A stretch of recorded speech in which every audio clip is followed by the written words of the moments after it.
Hi, this is Shayan and today we'll discuss about industrial society. Last जो मेरा lecture था वो agricultural society का था, तो अभी हम इंडस्ट्रियल सोसाइटी को डिस्कस करेंगे। इंडस्ट्रियल सोसाइटी का जो कॉन्सेप्ट है वो ऑफ कोर्स इंडस्ट्रियल रेवोल्यूशन से ही कंसर्न है। 1765 में ग्रेट ब्रिटेन में जो है वो इंडस्ट्रियल रेवोल्यूशन आ चुका था। इट मीन्स लोग जो है एग्रीकल्चर को छोड़ के इंडस्ट्रीज की तरफ आ रहे थे। ये कहना बिल्कुल गलत है कि सब लोगों ने एग्रीकल्चर को छोड़ ही दिया। अगर सबने छोड़ दिया तो फिर खाना कैसे बन रहा था। लेकिन इंडस्ट्रियल रेवोल्यूशन एक न्यू कॉन्सेप्ट था, बहुत ही फैसिनेटिंग कॉन्सेप्ट था एंड लोग इसकी तरफ राग़िब हो रहे थे। So many of the people they decide to migrate from rural areas to urban areas, और अर्बनाइजेशन बढ़ रही थी, सिटी का कॉन्सेप्ट डेवलप हो रहा था और लोग बार बार माइग्रेट कर रहे थे to urban areas to work in different industries and factories. अब इसमें क्या है कि डिफरेंट मशीनरी वगैरह नज़र आ रही थी, like wind mills and water wheels. अब ये कि नेचर को यूज़ करके जो है वो मशीनों को चलाया जा रहा था। लाइक विंड मिल्स में अगर विंड को यूज़ किया जा रहा है, वाटर व्हील्स में वाटर को यूज़ किया जा रहा है। इसके अलावा of course human power and animal power, जानवर और इंसान को भी यूज़ कर दिया जाता था इंडस्ट्रीज़ को रन करने के लिए, इन मशीन्स को चलाने के लिए। Machinery of course new concept था एंड हर्बर्ट ब्लूमर ने, सोशोलॉजिस्ट ने भी यही कॉन्सेप्ट दिया, यही कहा कि goods are produced by machines of course, powered by fuels instead by brute force of humans or animals। आज भी हम देखते हैं तो हर्बर्ट ब्लूमर सही कह रहा है कि चलो एक इंसान एक मशीन को ऑपरेट कर रहा है, लेकिन अगर हम 100 लोगों को एक पैसेज दें कि ये हमें लिख के दें, तो ऑफ कोर्स 100 लोग को इन्वॉल्व करना होगा क्योंकि हमें 100 कॉपीज चाहिए एंड देन वो एक टाइम लेंगे। लेकिन एक फोटोकॉपी, एक बेसिक फोटोकॉपी मशीन है, वो हमें 100 कॉपीज उसकी निकाल के दे देती है और उसको ऑपरेट करने वाला एक ही इंसान होता है। तो इससे जाहिर होता है कि मशीन्स जो है बहुत अपना पार्ट प्ले कर रही थी। स्टीम इंजन का भी कॉन्सेप्ट डेवलप किया गया एंड इससे इनइक्वालिटी और डेवलप हुई, क्योंकि स्टीम इंजन प्रोडक्ट्स को बहुत ज़्यादा बेहतर तरीके से बना रही थी और सरप्लस बहुत ही बड़ा था, बहुत ज़्यादा था। मकसद ये है कि सरप्लस होता क्या है कि आपके पास जब एक चीज़ से ज़्यादा, एक स्पेसिफिक अमाउंट से ज़्यादा ही जो नीडेड था उससे ज़्यादा ही बन रहा है, एक्स्ट्रा बच रहा है, तो दैट्स सरप्लस।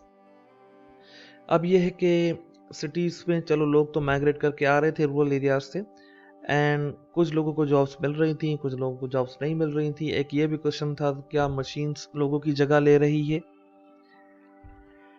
अब जिनको जॉब्स नहीं मिली, of course they were stealing, they were starving and then इस भूख की वजह से वो चोरियां भी कर रहे थे।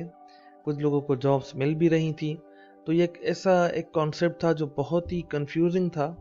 येट सारी जो दुनिया है वो ग्लोबलाइजेशन की तरफ जा रही थी, एग्रीकल्चर को छोड़ के मशीनरी की तरफ जा रही थी, इंडस्ट्रियलाइजेशन टॉप पे था। इंडस्ट्रियलाइजेशन के अपने कुछ फ़वाद भी हुए, लोगों के ओपिनियन एंड लोगों के का माइंडसेट, थॉट पैटर्न्स चेंज हुए विद टाइम, क्योंकि जब इंडस्ट्रियल रेवोल्यूशन उनके सामने आया कि एक मशीन एक इतने लोगों का काम एट अ टाइम कर रही है, तो ऑफ कोर्स एक अवेयरनेस उनके दिमाग में क्रिएट हुई। अच्छा, जब ये स्टार्ट हुआ था, अगर कॉन्फ्लिक्ट थ्योरी को आप पढ़ोगे तो उसमें यही है, कार्ल मार्क्स ने जो डिस्कस किया है कि बहुत ही वर्कर्स को एक्सप्लॉइट किया जाता था। जो मिल ऑनर्स थे, जो फैक्ट्रीज के मालिकान थे, वो बहुत ही नुकसान पहुंचाते थे एंड इस नुकसान पहुंचाने से वो बहुत ही एक्सप्लॉइट करते थे, बहुत ही एक्सप्लॉइट करते थे लोगों को एंड उनसे जो है बहुत ज़्यादा काम लेते थे एंड देन उनको प्रॉपर जो है पे नहीं करते थे, because there was no such thing like human rights at that time. Proper legal rights उनके नहीं थे एंड उनको यूनियन बनाने को भी इजाज़त नहीं थी। आज तो चलो हम देखते हैं कि यूनियंस बनी हुई हैं, यूनियन लीडर्स बने हुए हैं, वो अपने राइट्स के लिए बात भी करते हैं एंड देन कोई राइट टू प्रोटेस्ट नहीं था, तनख्वाह बढ़ानी है या कुछ भी, बस कोई भी ऐसा कुछ प्रोटेस्ट करने की कोशिश करता था, इवेंचुअली उसको जॉब से निकाल दिया जाता था एंड अगर फिर वो वापस आते भी थे तो ट्रेस पासिंग, जैसे किसी की प्रॉपर्टी पे विदाउट परमिशन हम जो है चुप के जा रहे हैं, उसकी प्रॉपर्टी पे खड़े हैं, तो ये ट्रेस पासिंग में आ जाता है। स्ट्राइक्स को इलीगल कर दिया गया था। अब ये कि it was just the beginning, industrialisation एक स्टार्ट थी, तो उसमें बेसिक राइट्स ऑफ कोर्स लोगों के नहीं थे। अब आहिस्ता आहिस्ता इंसान ने चीज़ों को हासिल किया है, तो राइट्स को भी आहिस्ता आहिस्ता हासिल किया था एंड बहुत लोगों को मारा जाता था एंड एक वक्त तो ऐसा आया, जैसे आज हम लेबर डे सेलिब्रेट कर रहे होते हैं, तो उसमें था क्या कॉन्सेप्ट, यही था कि बहुत लोगों ने अपनी जान गंवाई थी क्योंकि वो प्रोटेस्ट कर रहे थे अपनी राइट्स के लिए। इसका फ़ायदा ये हुआ कि finally they were able to get their rights. एक एक ओपिनियन है मेरा कि जब आप एक सोशल स्टेटस को चैलेंज करते हो, सोशल ऑर्डर को चेंज करने की कोशिश करते हो, तो you need a bloody social movement. तो वो जब ब्लडी रेवोल्यूशन आता है तो ऑफ कोर्स वो बहुत चेंजेस अपने साथ लेके आता है।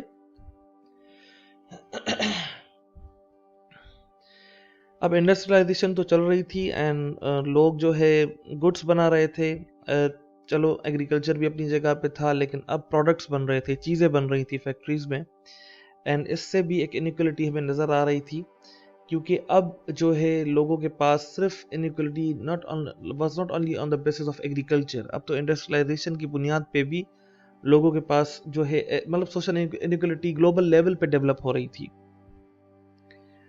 अब आज का कॉन्सेप्ट देखें तो फाइनली जब मजदूर तबका लड़ा है अपने लिए, तो उसने अपने लिए राइट्स हासिल किए हैं। आज उसके अपने राइट्स हैं, लीव इनकेशमेंट्स हैं उनके लिए, उसके अलावा कि पेंशन सिस्टम है, अगर पेंशन सिस्टम नहीं है तो उनको दूसरे पैसे मिल जाते हैं। मकसद ये है कि एक प्रॉपर सिस्टम है, उनको मेडिकल मिलता है, इंश्योरेंस मिलता है, एंड देन उनको लाइब्रेरी की एक्सेस उस टाइम दी गई, एजुकेशन दिया गया, material position, housing, house allowance, सारा रेंट अलाउंस सब मिल रहा होता है।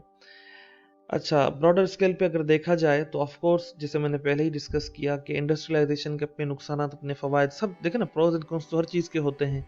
लेकिन इसका सबसे बड़ा फ़ायदा ये हुआ कि वेस्टर्न मोनार्कीज़ को चैलेंज कर दिया गया। मोनार्की क्या होती है कि एक ही इंसान के पास सारी लीडरशिप का पावर होता है, जब उसकी डेथ हो जाती है तो उसके बाद उसकी औलाद को वो पावर मिल जाता है, मलूकियत वाला कॉन्सेप्ट। अब इसको रिप्लेस कर दिया गया with the more representative political system. Representative means Republic means democratic systems के नाउ आप में से कोई लीडर बनेगा और भी राइट्स मिलना शुरू हो गए, right to travel, right to trial, right to vote, ये सारे जो है राइट्स मिलना शुरू हो गए। इवन वुमेन एंड माइनॉरिटीज़ को भी मिल रहे थे। Recent extension of these qualities, right to set. अब यह है कि आज के टाइम में तो चलो आपके पास विद सम सर्टेन लिमिटेशंस आपके पास फ्रीडम है कि आप अपनी बातें कहें, लेकिन freedom always comes with some sort of responsibility. तो अगर आपको freedom, of course as a human being you are born free and equal, लेकिन जो राइट मिलते हैं वो सम सर्टेन कंडीशंस के हिसाब से मिलते हैं कि क्या आप जो फ्रीडम है उसको मिसयूज तो नहीं कर रहे। तो इट मीन्स इंडस्ट्रियल रेवोल्यूशन का मकसद ये है कि दुनिया इंडस्ट्रियलाइजेशन की तरफ चली गई, अर्बनाइजेशन बढ़ता गया।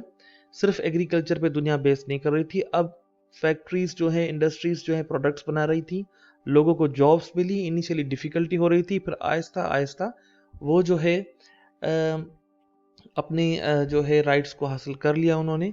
एंड मशीन जो है वो काम जो है कर रही थी, इंसान ही उसको ऑपरेट कर रहा था, लेकिन जो 100 इंसान मिल के एक काम कर रहे थे, अब वो मशीन में एक दो इंसान उसको ऑपरेट करके वो उससे काम ले रहे थे। If there is any question तो आप क्वेश्चन कमेंट बॉक्स में कर सकते हैं। अगर ये वीडियो आपको हेल्पफुल रही हो तो मेरे चैनल को सब्सक्राइब करें, इस वीडियो को शेयर करें। Thank you.